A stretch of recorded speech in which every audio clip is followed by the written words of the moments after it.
যে পাতা কোরআনির সেই শিশুটি থেকে শুরু করে, এই ড্যান্ডিখোর থেকে শুরু করে, আজকে ইয়াবাখোর থেকে শুরু করে, একেবারে কোটি টাকা পাচারকারী থেকে শুরু করে সবার এক সুর, এক গান। জুলাই আন্দোলনে আমার ছিল অসামান্য অবদান। তাদের একটি জানান দেওয়া দরকার ছিল যে তারা কতটুকু সক্রিয়, সংঘবদ্ধ এবং সব মুসলমানের একটা নেতৃত্ব হবে, একটা দেশ হবে। এটা হচ্ছে খেলাফত। তাহলে এটার পিছনে গভীর কোন ষড়যন্ত্র থাকতে পারে। এমনকি তামিলনাড়ুর পত্রিকায় বাংলাদেশের এই হিজবুত তাহরিরের এই ছবি যেভাবে বড় করে প্রচার করা হয়েছে, বাংলাদেশ জঙ্গি রাষ্ট্রে পরিণত হচ্ছে। তারা কিন্তু গায়ে হাওয়া লাগাই যাচ্ছে। এরা কিন্তু আসলে এদের বিপক্ষে তেমন কোনো জোরালো কথা হচ্ছে না। এটাকে ভবিষ্যতে বিতর্কিত করে আন্তর্জাতিক অঙ্গনে এটাকে একটা টেররিস্ট অ্যাটাক বলে প্রমাণিত করার যে ষড়যন্ত্র, এই আস্ফালন আমাদের নির্বাচনকে পিছিয়ে দেওয়ার একটা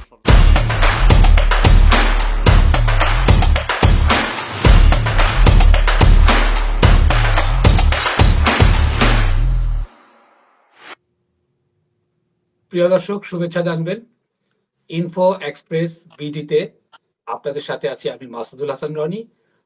আজকে আমরা আলোচনা করব নিষিদ্ধ ঘোষিত জঙ্গি সংগঠন হিজবুত তাহরির সহ অন্যান্য জঙ্গি সংগঠনের আস্ফালন, রাজনীতিতে তারা প্রকাশ্যে সক্রিয় হচ্ছে। আমার সাথে বরাবরের মতো আজকের আলোচনায় আছেন সাংবাদিক, রাজনৈতিক বিশ্লেষক মঞ্জুর এহসান চৌধুরী। আজকে যুক্ত হয়েছেন কানাডার টরন্টো থেকে সাংবাদিক ও অ্যাক্টিভিস্ট কামরান করিম। সবাইকে স্বাগত। শুরুতে আমি একটু জানতে চাচ্ছি জনাব কামরান করিমের কাছে, নিষিদ্ধ সংগঠন হিজবুত তাহরির 15 বছর পর প্রকাশ্যে সমাবেশ ও মিছিল করেছে। একটি নিষিদ্ধ সংগঠন নিয়ে, তাদের তৎপরতা নিয়ে কেন সরকার নিষ্ক্রিয় ভূমিকা পালন করছে, এই সময়ে কারা তাদের মাঠে নামালো কিংবা সহযোগিতা করছে, এই বিষয়ে আপনার অভিমত জানতে চাচ্ছি। ধন্যবাদ মাসুদুল হাসান রনি এবং মঞ্জুর ভাই। আমি প্রথমেই আপনার একটু সংশোধনের দিকে যদি একটু যাই, যে আসলে তারা হুট করে মিছিলে নামেনি। আপনি যদি একটু ভালো করে দেখেন যে 5 আগস্ট স্বৈরাচার পলাতক সাবেক প্রধানমন্ত্রী শেখ হাসিনা যখন বাংলাদেশ ছেড়ে চলে গেলেন, চলে যাওয়ার পরে আপনি খেয়াল করবেন হিজবুত তাহরির 5 তারিখে শেখ হাসিনা যাওয়ার পরে 7ই আগস্টে আমরা দেখেছি যে জাতীয় সংসদ ভবনের সামনে কিন্তু প্রথম সভা করেছে হিজবুত তাহরির, যারা 2009 সালে বাংলাদেশে নিষিদ্ধ হয়েছে। এবং সেই সভায় হিজবুত তাহরির কিন্তু প্রকাশ্যে তারা দীর্ঘদিন পরে এসেছে, যেটি আপনি বলছিলেন। ঠিক তার পরপরই কিন্তু আপনি দেখেন 9 সেপ্টেম্বর আমরা দেখেছি, এর আগে তারা 9 আগস্টে, আমি দুঃখিত, 9 আগস্টে তারা আবারও জাতীয় প্রেস ক্লাবের সামনে এসে জড়ো হয় এবং জড়ো হয়ে সেখানে কিন্তু তারা তাদের উপর যে নিষেধাজ্ঞা আছে সেই নিষেধাজ্ঞাটি প্রত্যাহারের দাবি জানায়। একবার ভাবুন, একদিকে 5 আগস্টের এত বড় একটা বিজয়, ছাত্র জনতার এত বড় একটা আন্দোলনের ফসল ঘরে উঠতে না উঠতেই এরা বাইরে চলে আসলো এবং এসে 2 দফা, প্রথম সংসদ ভবনের সামনে এবং পতাকা সহ কিন্তু দুবারই প্রকাশ্যে তাদের সেই পতাকা, এবং প্রেস ক্লাবের সামনে এসেও তারা কিন্তু একইভাবে কাজটি করলো। এবং সবশেষ যদি আমি খুব সংক্ষেপে বলি, গতকাল যেটি আমরা দেখেছি সেটি কিন্তু আসলে হুট করে করে না। হিজবুত তাহরিরের গতকালকের যে শোডাউন আমরা বাংলাদেশে দেখেছি, এই শোডাউনটি হচ্ছে পূর্ব পরিকল্পিত একটি এজেন্ডা, তাদের বাস্তবায়নের অংশ। এ বিষয়ে আরো বিস্তারিত বলবো, তার আগে একটা বিষয় বলি, হিজবুত তাহরির কিন্তু আপনি স্বীকার করেন না করেন বা রাষ্ট্র স্বীকার করুক না করুক, তারা কিন্তু তাদের এজেন্ডা প্রাথমিক বাস্তবায়নটি করে ফেলেছে। অর্থাৎ তাদের একটি জানান দেওয়া দরকার ছিল যে তারা কতটুকু সক্রিয়, সংঘবদ্ধ এবং তারা যে আসলে জনসম্মুখে আসার মতো অবস্থা তারা তৈরি করেছে এতদিন ধরে নিষিদ্ধ হবার পরও, সেটি তারা কিন্তু প্রকাশ করেছে। জি, ধন্যবাদ। এই বিষয়ে আরো একটু জানবো। আমি এই মুহূর্তে চলে যাচ্ছি মঞ্জুর হাসান চৌধুরী। একটা বিষয় একটু জানতে চাচ্ছি, যে সংগঠন বাংলাদেশে খেলাফত কায়েম করতে চায়, তারা প্রকারান্তরে গণপ্রজাতন্ত্রী বাংলাদেশকে অস্বীকার করছে। বাংলাদেশে যারা রাজনীতি করবে অবশ্যই বাংলাদেশের সংবিধান, মুক্তিযুদ্ধ মেনেই করতে হবে। এখানে ডান বাম ইসলামী পন্থীর রাজনৈতিক দলগুলো তারা রাজনীতি করছে। আমার প্রশ্ন হচ্ছে, যারা খেলাফত ঘোষণা করে এক চ্যালেঞ্জ ছুড়ে দিয়েছে সরকারকে, নিষিদ্ধ একটা সংগঠন, সরকার এত কিছু জানার পরও, তাদের গোয়েন্দা সংস্থা এগুলো জানার পরও এদের দমনে এতটা নিষ্ক্রিয় কেন? ধন্যবাদ রনি, আর স্বাগত কামরান ভাই, আপনাকেও শুভেচ্ছা। আজকে আমরা তিনজন একসঙ্গে কাজ করছি। প্রথমত, খেলাফতটা কি জিনিস এটা অনেকের কাছে হয়তো স্পষ্ট না। এই খেলাফত জিনিসটাকে স্পষ্ট করা উচিত। খেলাফতের সর্বশেষ খেলাফত হচ্ছে, সর্বপ্রথম হচ্ছে হযরত আবু বকর সিদ্দিকী, তিনি খেলাফত প্রতিষ্ঠা করছেন। আর সর্বশেষ হচ্ছে অটোমান সাম্রাজ্য। এটা হচ্ছে খেলাফত। খেলাফতের অর্থ হচ্ছে যে পৃথিবীতে যত মুসলমান আছে, সব কটা মুসলমান, সব মুসলমানের একটা নেতৃত্ব হবে, একটা দেশ হবে। এটা হচ্ছে খেলাফত। তাহলে আপনি যে একটু আগে রনি বললেন যে গণতন্ত্র, সেখানে গণতন্ত্র তো এমন, আমি বাংলাদেশ যদি মনে করি যে আমি খেলাফত প্রতিষ্ঠা করতে চাই, সেই খেলাফতের প্রতিষ্ঠার পেছনে যদি চেষ্টা চালায়, আমার পাশে কি মালয়েশিয়া, পাকিস্তান, তারপর মালদ্বীপ, এগুলো তো মুসলমান রাষ্ট্র, ইন্দোনেশিয়া, এরাও কি এই খেলাফত প্রতিষ্ঠা করতে চায়? আসলে আমার তো মনে হয় না। পৃথিবীর এরকম মুসলিম অধ্যুষিত পৃথিবীর 21টা দেশে এই সংগঠন সম্পূর্ণরূপে নিষিদ্ধ করা আছে। তো সেখানে বাংলাদেশও এই হিজবুত তাহরিরকে 2009 সালে নিষিদ্ধ করা হয়।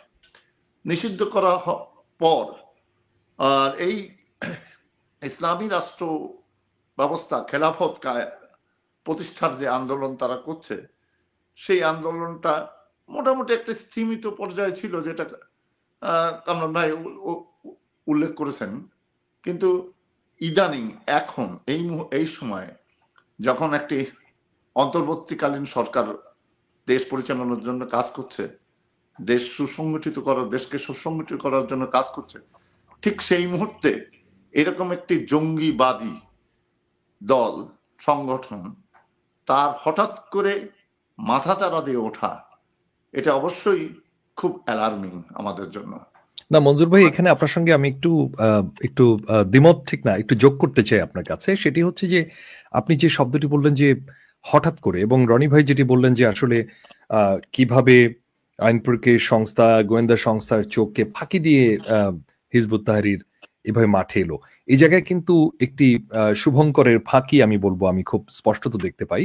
সেটি যদি আপনি দেখেন যে 5 আগস্ট এই যে নতুন একটা পরিবর্তনের পরে আমরা যেটা দেখলাম, আপনার মনে পড়ে যে বাংলাদেশের অধিকাংশ জেলখানায় হিজবুত তাহরিরের যারা চিহ্নিত যে সন্ত্রাসী জঙ্গি সংগঠনের সদস্যরা যারা আটক ছিল, তারা কিন্তু বেরিয়ে গেল। আমরা যারা দেশে বিদেশে প্রত্যেক বাংলা ভাষাভাষী মানুষের কাছে একটা প্রশ্ন মনের মধ্যে ঘুরপাক খাচ্ছে, কে ছাড়লো, কতজন ছাড়া পেল, এবং ছাড়া পাওয়ার পরে এই মানুষগুলো কোথায় আছে? মঞ্জুর ভাই, তাই না?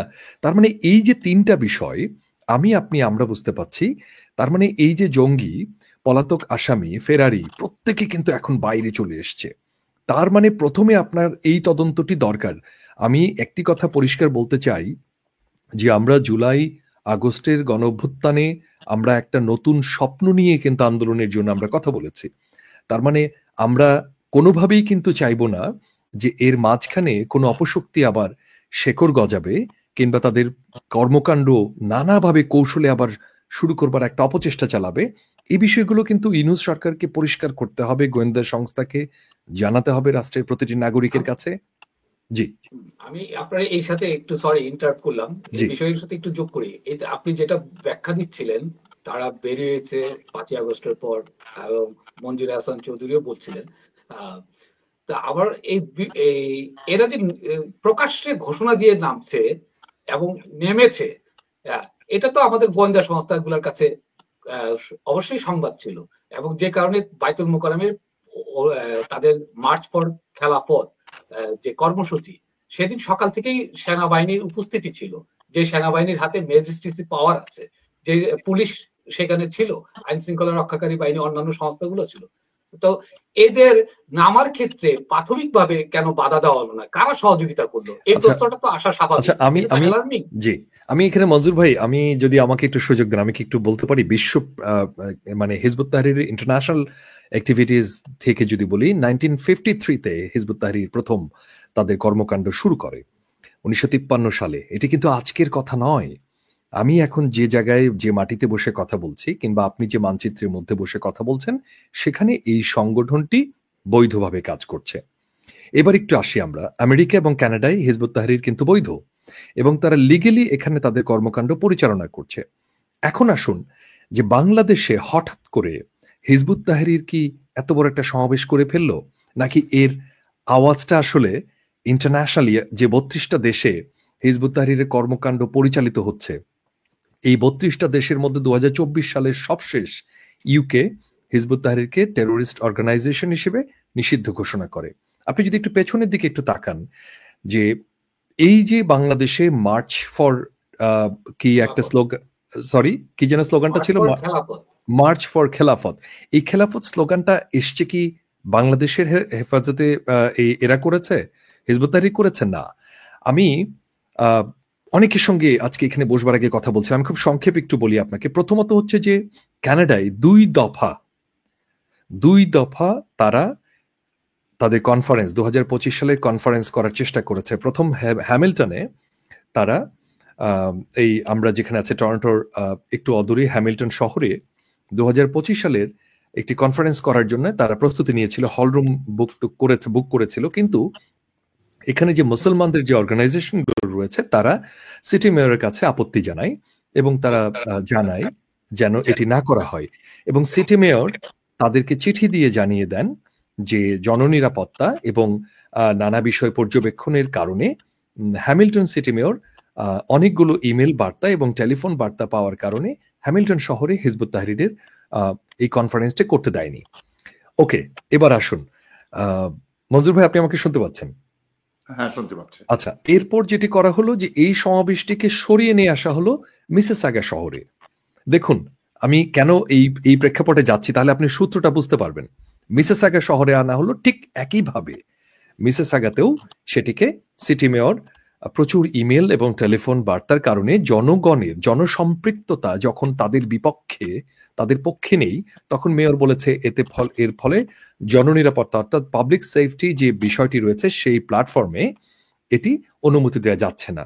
তার মানে হ্যামিল্টন এবং মিসেসাগা দুটি শহরে অনুমতি দেওয়া হয়নি। তারপর তারা কি করলো, হিজবুত তাহরির তাদের ওয়েবসাইটে ঢুকলে আপনি দেখবেন, hizbut-tahrir.canada.ca তে ঢুকলে দেখবেন আপনি, সেখানে তারা যেটি করলো, অনলাইনে তারা কনফারেন্সটি করলো। কিন্তু সেই অনলাইন কনফারেন্সে কারো সুযোগ দেওয়া হয়নি। সেইখানে এই যে খেলাফত, মার্চ ফর খেলাফত যে শব্দটি আমরা বললাম বাংলাদেশে, যেটি গতকালকে দেখলাম, ঠিক একই শব্দ কিন্তু সেই কনফারেন্সে এসছে, এবং গ্লোবাল নিউজের যে রিপোর্টার তিনি সেটিকে বের করে এনেছেন ভেতর থেকে ইনভেস্টিগেট করে। সেখানে তারা এই স্লোগানটি দিয়েছে, মার্চ ফর খেলাফত। তার মানে এই খেলাফতের অংশটি তাদের এই 2025-এর যে কর্মসূচির স্লোগানটি সারা বিশ্বে যেসব জায়গায় হিজবুত তাহরির এই নিষিদ্ধ সংগঠনটি কার্যক্রম করছে, এটাকে গ্লোবালি তারা করেছে। তার মানে বাংলাদেশেও তারা নিষিদ্ধ হওয়ার পরও কয়েক হাজার মানুষকে রাস্তায় নামিয়ে তারা দেখিয়েছে যে দেখো, আমরা এই অঞ্চলেও প্রতিষ্ঠিত আছি। তার মানে এটি একটি ওয়েল অর্গানাইজড টেরোরিস্ট অর্গানাইজেশন, এতে কোনো ধরনের সন্দেহ নেই। নিষিদ্ধ এই সংগঠন প্রকাশ্য আসার পর আসলে তারা কি বার্তা দিতে চাচ্ছে বাংলাদেশে?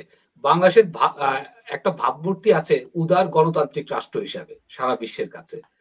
আন্তর্জাতিক পরিসরে বাংলাদেশ কি এই সরকার তাদের যে দমন করলো না, কিংবা তাদের এই সমাবেশকে বন্ধ করতে পারলো না, আন্তর্জাতিক পরিসরে এটা কি প্রশ্নবিদ্ধ করছে না আমাদের? বা এটা কি এর পিছনে গভীর ষড়যন্ত্র আছে মনে করছেন অনেকেই? আপনার অভিমতটা কি? চমৎকার প্রশ্ন আপনার। একটা জায়গায় আমি একটু দ্বিমত করি আর কি। বাংলাদেশের সরকার কোনো ব্যবস্থা নেই, একেবারে নেই তা না। এ যাবৎ পর্যন্ত প্রায় 7 মাস কাল ধরে বাংলাদেশের যে অন্তর্বর্তীকালীন সরকার ক্ষমতায় রয়েছে, যে অ্যাকশনটি আমরা গতকাল দেখেছি, শুক্রবারে দেখেছি, এরকম অ্যাকশনকে আমরা 7 মাসের কোনো কিছুর উপরে দেখেছি কিনা এটা কি উদাহরণ দিয়ে বলা যায়? সুতরাং ধীরে সবকিছু খুব তড়িৎ হবে এটা আমরা যেরকম আশা করতে পারি না সরকারের কাছ থেকে, তেমন মনে হয় আমার কাছে যে সরকার অবশ্যই অবগত ছিল এবং সরকারের পক্ষ থেকে যতটুকু সহিষ্ণু থেকে অ্যাকশন নেওয়ার দরকার ততটুকু অ্যাকশন নিয়েছে। এখন যদি আমাদের পক্ষ থেকে, আন্তর্জাতিক পক্ষ থেকে এটার উপর চাপ প্রয়োগ শুরু হয়, আমরা যারা কথা বলছি, তাহলে নিশ্চয়ই সরকার আরো কঠোর হবে এবং সেক্ষেত্রে সরকার আরো বেশি গোয়েন্দা তৎপরতা বাড়াবে এবং এসবের নির্মূল করতে, এসব কর্মকাণ্ড বন্ধ করার জন্য পদক্ষেপ গ্রহণ করবে। এর মধ্যে আমি একটা কথা বলতে চাই, বাংলাদেশে হিজবুত তাহিরিরই একমাত্র সংগঠন নয় জঙ্গি হিসাবে যাদেরকে নিষিদ্ধ করা হয়েছে। এখানে জঙ্গি নিয়ে যেহেতু আমরা কথা বলছি, সেটা আমাদের বলা উচিত যে আমরা জঙ্গি জিনিসটার আর মধ্যে, যেমন আমরা মনে করি জেএমবি বলে একটা জঙ্গি সংগঠন ছিল, খুবই জামিয়াতুল মুজাহিদিন বাংলাদেশ, রাইট। তো সেই সংগঠনটির কর্মকাণ্ড আমরা জানি, তারা প্রচুর কর্মকাণ্ড করেছে, অত্যাচার, সন্ত্রাসী কার্যকলাপ করেছে, একসাথে 65 জেলায় বোমা বিস্ফোরণ ঘটিয়েছে। আর হ্যাঁ, একটি জেলা বাদে সব জেলায় বোমা বিস্ফোরণ ঘটেছে। সেই সংগঠনটিকেও কিন্তু নিষিদ্ধ করা হয়েছে 2005 সালে। একই রকম ভাবে হরকাতুল জেহাদ বলে একটা সংগঠন ছিল, সম্ভবত এই সংগঠনটাকেও নিষিদ্ধ করা হয় 2009 সালে। 2009 সালে আরেকটি আছে হচ্ছে আনসারুল্লাহ বাংলা টিম, আনসারুল্লাহ বাংলা টিম। এই সংগঠনটাকেও জঙ্গি সংগঠন হিসাবে 2015 সালে নিষিদ্ধ করা হয়। আর হিজবুত তাহরির তো 2009 সালে করা হয় এদেরকে নিষিদ্ধ। আমি একটু কামরান ভাইয়ের কাছে প্রশ্ন রাখতে চাই, একটা প্রশ্ন মানে আমার একটু জানার ইচ্ছা আপনার কাছে। আপনার কি এরকম মনে হয় যে এই যাদেরকে নিষিদ্ধ ঘোষণা করা হয়েছে ইতিপূর্বে, যাদের এই জঙ্গি তৎপরতার কারণে, তারা সুসংগঠিত হচ্ছে দেশকে অস্থিতিশীল করার জন্য, যেটা আমাদের পার্শ্ববর্তী রাষ্ট্র পৃথিবীময় প্রচার চালাচ্ছে যে বাংলাদেশ একটি জঙ্গি রাষ্ট্রে পরিণত হয়েছে, জঙ্গিদের দখলে চলে গেছে? মঞ্জুর ভাই, আমি একেবারে এইদিকেই আসছিলাম। মঞ্জুর ভাই, আমিও একটু যোগ করে দিই মঞ্জুর এহসান চৌধুরীর সাথে কামরান ভাইয়ের কাছে। আমারও একই কোশ্চেন ছিল, যদি উনি এটা বলেছেন। তাহলে এটার পিছনে গভীর কোনো ষড়যন্ত্র থাকতে পারে অনেকেই বলছেন, আপনারা কি দুইজনেই একমত? আচ্ছা, আমি প্রথমে একটু আসি যে মঞ্জুর ভাই রনি ভাই ওই কথাটিকে সুন্দর একটা ব্যাখ্যা দিয়েছেন। সেটি হচ্ছে যে তারা হঠাৎ করে মার্চ ফর খেলাফত নিয়ে মিছিল নিয়ে বেরিয়েছে, এটা যেমন সত্য দেখেছি আমরা সবাই, এটা কিন্তু হুট করে বেরোয়নি। আমরা কিন্তু দেখেছি পুলিশ কিন্তু তাদেরকে শক্তভাবে প্রতিহত করেছে।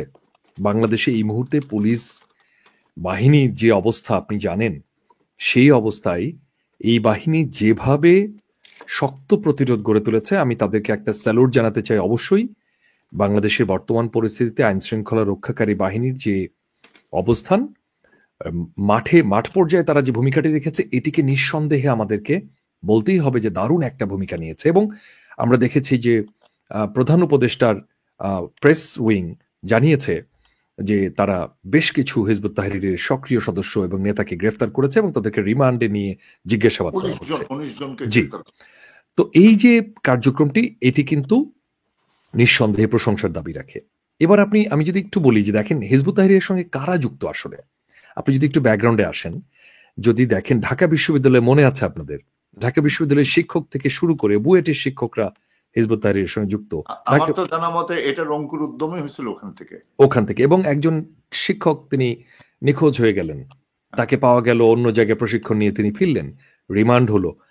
তখন আমরা বাংলাদেশের সাংবাদিকতার সঙ্গে ওতপ্রোতভাবে জড়িত। রনি ভাই জানেন আমি জঙ্গিবাদ নিয়ে দীর্ঘ সময় ধরে কাজ করেছি। তো যেটি হচ্ছে যে আমার অনুসন্ধান যেটি বলছে যে বাংলাদেশে আপনি দেখবেন, মঞ্জুর ভাই আপনি অনেক সিনিয়র মানুষ, অনেক ভালো জানেন, কিন্তু আমরা যেটি দেখতে পাই বাংলাদেশে কখন এই যে ধর্ষণ, হঠাৎ করে ধর্ষণের খবর বেড়ে গেল ক্রমাগত, মাগুরার পরে কুমিল্লায় হলো, হঠাৎ করে ছিনতাই হলো ঢাকায়, পরের দিনই হচ্ছে সিরাজগঞ্জে, হঠাৎ করে এই যে হঠাৎ করে জঙ্গি জঙ্গি খেলা, এই জঙ্গি খেলার আওয়াজ কিন্তু আমরা পেয়েছি আজকে থেকে 2 মাস, ঠিক 2 মাস আগে।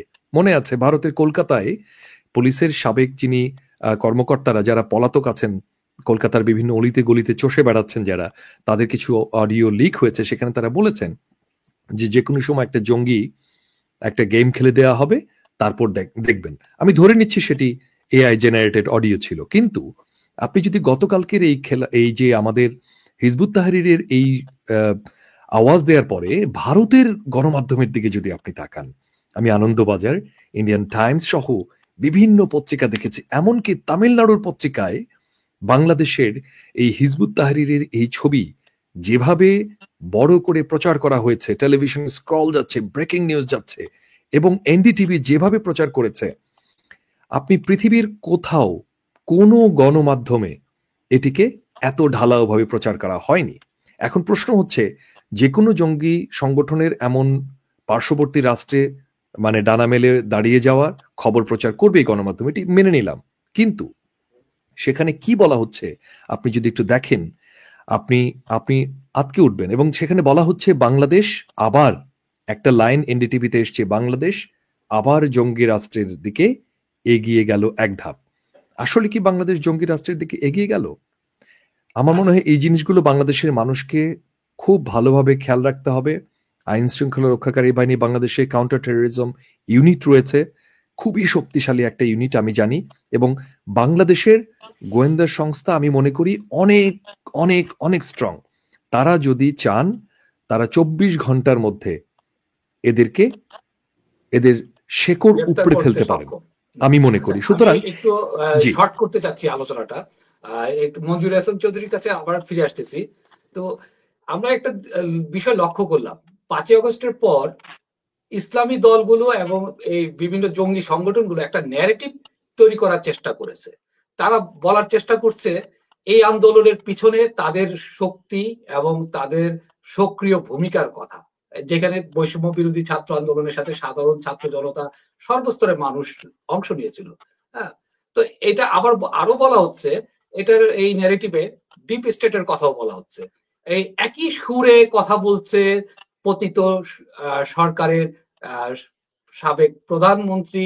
বিভিন্ন সময় টেলিফোনের যে আমরা কনভারসেশন দেখেছি, সেখানে তিনি বারবার নির্দেশ করার চেষ্টা করেছিলেন, যেটা কামরান করিম বলার চেষ্টা করেছেন ইন্ডিয়ান বিভিন্ন পত্র পত্রিকায় যে নিউজ গুলো আসছে, সেখানে বাংলাদেশ জঙ্গি রাষ্ট্রে পরিণত হচ্ছে।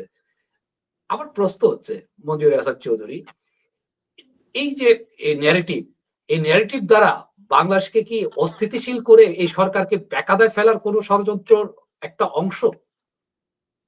এটা তো স্পষ্ট, এটা তো কোনো প্রশ্নের বিষয় না। আমরা যারা কাজ করছি, সংবাদ মাধ্যমে কাজ করি, যারা সচেতন বলে মনে করি, তারা তো সবাই বুঝতেই পারছে কোথায় কোন এর পেছনে কলকাঠি কোথা থেকে নড়ছে, কারা নাড়াচ্ছে।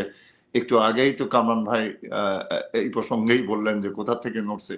যেমন বাংলাদেশ যে জঙ্গি রাষ্ট্রের জঙ্গিরা দখল করেছে, সেই জিনিসটা তো ইন্ডিয়ান গদি মিডিয়া তো সেই অগাস্ট মাস থেকেই শুরু করেছে বলা, নতুন কথা না। কিন্তু ওরা, আপনি যে এআই জেনারেটর যে বক্তব্যের কথা বললেন, তারও বহুত আগে থেকে এই যে একটা টেলিভিশন আছে না, আর দিয়ে লেখা, ওই টেলিভিশনের একজন বান্দর আছে, ওইটা ঝাপাই ঝাপাই বহুত কিছু আমাদের শোনায়।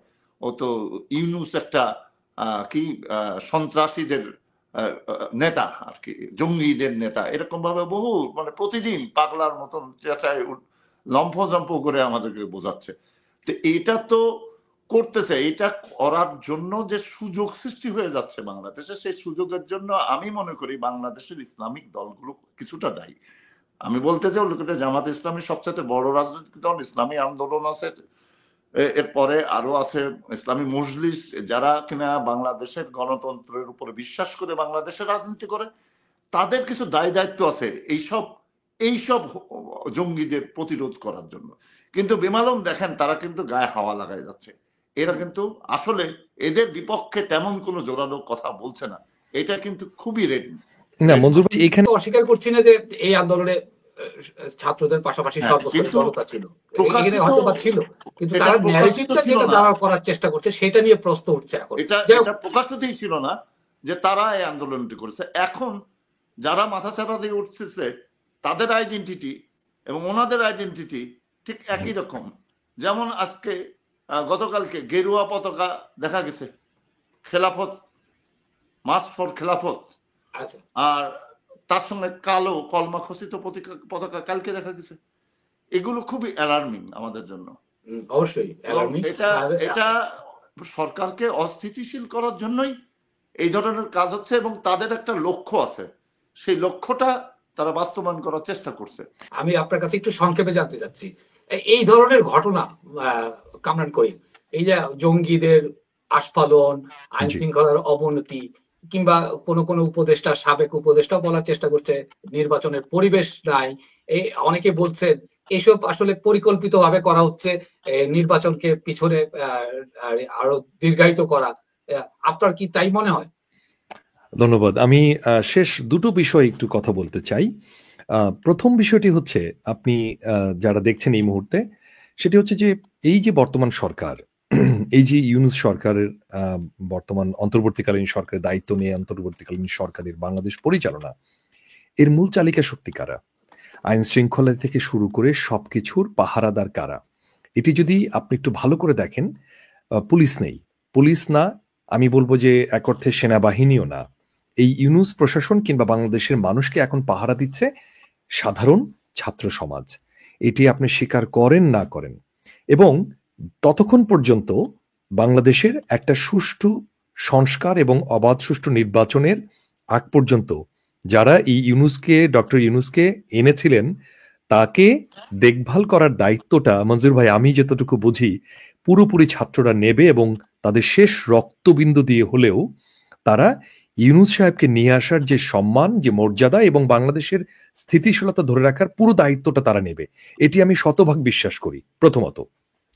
দ্বিতীয়ত, আমি খুব সংক্ষেপে একটু বলতে চাই যে এই যে আপনি বললেন মঞ্জুর ভাই যে জুলাই আন্দোলনের দাবিদার ভাগিদার অনেকেই, বিএনপি দাবি করছে তারেক রহমানের খুব সুন্দর পরিকল্পনা নেতৃত্বে জুলাই আন্দোলন হয়েছে, জামায়াতে ইসলাম বলছে করেছে, খেলাফত আন্দোলন, সবাই বলছে। কিন্তু এই যে আজকে আমাদের টপিক, যে বিষয়ে আমরা আলোচনা করছি, হিজবুত তাহরির, এই হিজবুত তাহরির কি বলেছে আপনি জানেন? ইমতিয়াজ সেলিম, তাদের মিডিয়ার যে সমন্বয়ক, তিনি একটা বিবৃতি দিয়ে তিনি বলেছেন তাদের কর্মীরাও মাঠে ছিল, এবং তিনি বলেছেন ইনক্লুডিং জেনজি হিজবুত তাহরির নামে একটা প্ল্যাটফর্ম, ইন্টেলেকচুয়াল এবং পলিটিক্যাল লিডিং ফোর্স তাদের মাঠে ছিল, এবং এই ফোর্স তারা নাম প্রকাশ করতে চান না, এবং তারা বলেছেন যে সম্পূর্ণরূপে তাদের কর্মীরা আহত হয়েছে, নিহত হয়েছে। তো তখন সাংবাদিক জানতে চেয়েছিল কতজন আহত নিহত হয়েছে, তারা সেই তথ্য দেয়নি। এখন প্রশ্ন হচ্ছে, একটি নিষিদ্ধ সংগঠন এইভাবে এরকম একটা আন্দোলনে হঠাৎ করে এসে ছাত্রদের সাথে মিশে, আপনি কিভাবে ধারণা করতে পারেন যে তারা এই জুলাই আন্দোলনে অংশগ্রহণ করবে এবং তারা এটার দাবি রাখে? আমার মনে হয় যখনই দাবিটি করেছিল, তখন ওই মুহূর্তে বাংলাদেশের মানুষের যে আবেগ অনুভূতি যে জায়গায় দাঁড়িয়েছিল, তারা আসলে সবাইকেই তারা তখন সবার কথাই শুনছিল।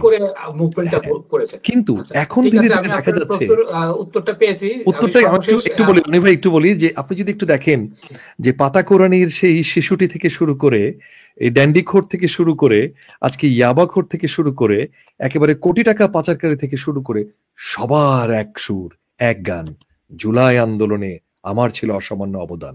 আমার পরিষ্কার কথা হচ্ছে, এই যে জঙ্গি, এই যে উগ্রবাদ, এই যে আমি কাউকেই মানে বাদ দিতে চাই না, এই জুলাই আন্দোলনে সুনির্দিষ্ট তালিকার কথা যেমন বলা হয়েছে, যে আহত নিহতদের সুনির্দিষ্ট তালিকা, এবং এই আন্দোলনে কারা কারা অংশগ্রহণ করেছিল এটাকে ভবিষ্যতে বিতর্কিত করে আন্তর্জাতিক অঙ্গনে এটাকে একটা টেররিস্ট অ্যাটাক বলে প্রমাণিত করার যে ষড়যন্ত্র, আমি বলতে চাই যে হিজবুত তাহরিরের গতকালকের এটি হচ্ছে তাদের ওয়ার্ম আপ। এরকম আরো কিছু জঙ্গি নাটক তারা তৈরি করবে। আপনি দেখেছেন দুজন উপদেষ্টার বাড়ির ভেতরে বোমা নিক্ষেপ করা হয়েছে, সেই ভিডিও আমরা দেখেছি। তার মানে কি, এগুলো করে তারা দেখাবে যে বাংলাদেশে জঙ্গিরা বাইরে, এবং তারা আসলে এইভাবে নানাভাবে এই জুলাই আন্দোলনটা করেছে, জঙ্গিরা করে শেখ হাসিনাকে সরিয়েছে আন্তর্জাতিক সিম্পথির জন্য। আর সে কারণে সজীব ওয়াজেদ জয় তো $200 কোটি দিয়ে তো ভারতে অলরেডি আমেরিকা তো লবিস্ট নিয়োগ করে রেখেছেনি। তিনি শুধু এভিডেন্স গুলো সংগ্রহ করছেন। তো সুতরাং আমার কাছে মনে হয় যে আমাদের প্রত্যেকের সজাগ থাকা খুব জরুরি। অপশক্তিকে কঠিনভাবে রুখে দিবে বাংলাদেশের মানুষ, এই জায়গাটা এই স্লোগানে এক থাকা জরুরি। ধন্যবাদ। ধন্যবাদ আপনাকে আমাদের সাথে যোগ দেওয়ার জন্য। আমি সর্বশেষ 30 সেকেন্ড একটু মঞ্জুর হাসান চৌধুরীর কাছে জানতে চাচ্ছি। আমি প্রশ্নের কামরান সাহেবকে বলেছিলাম, এটা কি নির্বাচন পিছিয়ে দেওয়ার মতো কোনো ঘটনা ঘটাতে পারে? এটা অনেকের মন্তব্য এরকম যে এটা হচ্ছে ক্রিয়েট করা একটা ঘটনা। নির্বাচন হওয়ার বিষয়টি হচ্ছে সংস্কারের পরে নির্বাচন হওয়ার বিষয় না। তো আমার মনে হয় যে সংস্কার কাজ তো চলছে। সংস্কারের জন্য জাতীয় ঐক্যমত কমিশন বলে একটা কমিশন কাজ করছে। আমরা দেখি সেই পর্যন্ত। আগে কেন আমরা চিন্তা করতে যাব যে জঙ্গিদের এই আস্ফালন আমাদের নির্বাচনকে পিছিয়ে দেওয়ার একটা ষড়যন্ত্র বা নতুন উপদেষ্টা একটু আপনাকে সংযুক্ত করছি। সাবেক উপদেষ্টা নাহিদ ইসলামের যে বক্তব্য দুদিন ধরে দেখছি, আইন শৃঙ্খলার পরিস্থিতি উন্নয়ন না ঘটলে নির্বাচন সম্ভব না। তো তার এই বক্তব্য সূত্র ধরেই আসলে প্রশ্নটা। না আসলে আমার কাছে আমি জানি যে অনেক দীর্ঘ হয়েছে, আমি একটু এখানে ইন্টারাপ্ট করতে চাই। খুবই মানে গুরুত্বপূর্ণ পয়েন্ট বলে যে আমার কাছে মনে হয় নাহিদ যে কারণে বলেছেন, আমাদের সাবেক উপদেষ্টা, তার এটি কিন্তু জঙ্গিবাদের সঙ্গে তার ছিল যে আপনি লক্ষ্য করেছেন গত এই হিজবুত তাহরিরের কর্মকাণ্ডের আগে বাংলাদেশে খুব টপিক সাবজেক্ট ছিল হচ্ছে জামায়াত ইসলামের হঠাৎ করে বিপ্লবী হয়ে নানা ধরনের হামলা করা বিএনপি ছাত্রদলের উপরে, আর অন্যদিকে বিএনপির হঠাৎ করে এত বেশি ক্ষুধা বেড়ে গেল, চাঁদাবাজি মনে হলো কয়েক গুণ শক্তি নিয়ে বিএনপি ফিরে এলো চাঁদাবাজিতে। তো এই যে দুইজন জামায়াত ইসলাম এবং বিএনপি যারা নির্বাচনে মাঠে যাবে সামনে, তাদের দুজনের মধ্যে যে সাংঘর্ষিক অবস্থা তৈরি হয়েছে, এই অবস্থার প্রেক্ষিতে তিনি কিন্তু বলেছেন যে তারা যদি এই অবস্থা চালাতে থাকে নির্বাচন দীর্ঘসূত্রিতার দিকে যাবে, কারণ পরিস্থিতি তো স্টেবল না। আমি দুজনকেই আমাদের সাথে যুক্ত হওয়ার জন্য অসংখ্য ধন্যবাদ দিচ্ছি। প্রিয় দর্শক, আপনারা জানেন এই যে ধরনের অস্তিত্বশীলতা তৈরি করে আসলে সরকারকে বেকায়দায় ফেলে দেওয়ার একটা ষড়যন্ত্রের অংশ হিসাবে সবাই মনে করছেন। এটা অ্যালার্মিং আমাদের জন্য। বাংলাদেশের মানুষ কখনোই এই জঙ্গিবাদকে মেনে নেবে না। বাংলাদেশে যদি কেউ রাজনীতি করতে চায়, বাংলাদেশের সংবিধান, মুক্তিযুদ্ধ এগুলোকে মেনেই রাজনীতি করতে হবে। ধন্যবাদ আমাদের সাথে থাকার জন্য। আবারও দর্শক ধন্যবাদ।